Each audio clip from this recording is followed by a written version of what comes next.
Hey yo, black people, can we talk for a second? And yeah, if you follow my page, it's not gonna be my usual content talking about comic books and other media. But I have a question, and this is my page, so I'm gonna go ahead and use my page for what I need to use my page for. But black folks, my brothers and sisters, those specifically that are looking for work, how's the job hunt going now that all these DEI initiatives are thrown out the window? Because I've been unemployed since November, and let me just explain how my experience is going. Let me start off with the fact that yes, I do have a college degree. I have worked in warehousing for 13 years. Out of those 13 years, 7 of them were in management. And then out of those 7 years, the last 3 were in HR as an HR business partner. And then the last 1 year was me actually running my building as a stretch role as an HR business partner, working with my senior teams and making decisions for the building. I made a career transition last year where I chose to go work for public service and they let me go. Unfairly, I might add, and there's a case going on for that. And yet with all my experience and my degree, I am struggling to find a job. But here's where it gets a little different. In November and December, I was at least getting phone interviews. Those moved into a few on-site interviews that trickled into the new year. But starting in January, I stopped getting phone interviews.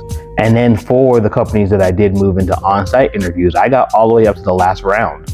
And I kid you not, 2 of those companies, when they reached out and told me, hey, no, we're going to move on with another person, only a couple of days later in that same week, did their company announce that nationwide they were getting rid of DEI. And I know how this works because, like I said, in my experience, I was a senior leader.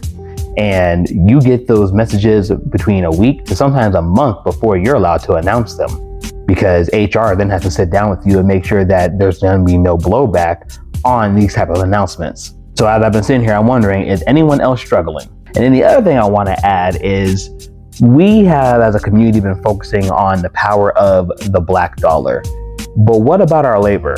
One of my favorite people that I follow, Kev on Stage, talks about how when he was still working regular jobs, one of the jobs he got was a great opportunity because he was hired by a black woman who was specifically looking for black talent to hire and develop. So I gotta ask, do we have a version of like a black LinkedIn or a black Indeed out there? Because legally, I have to disclose what race I am every time I apply for a job. Sure, I can technically say do not want to answer on that question, but we all know that no self-respecting white person is going to choose that answer. So technically, rather not say, it's just going to help the people who are trying to fall in line with the regime understand that I'm a minority. I'd really rather put my hard-earned experience and my time and my education in a company that's not going to be filled with microaggressions. So let me know, is anyone else struggling? And do we have a black version of Indeed or LinkedIn out there? Because your boy needs to apply in different places because this ain't working. Unemployment isn't going to last forever.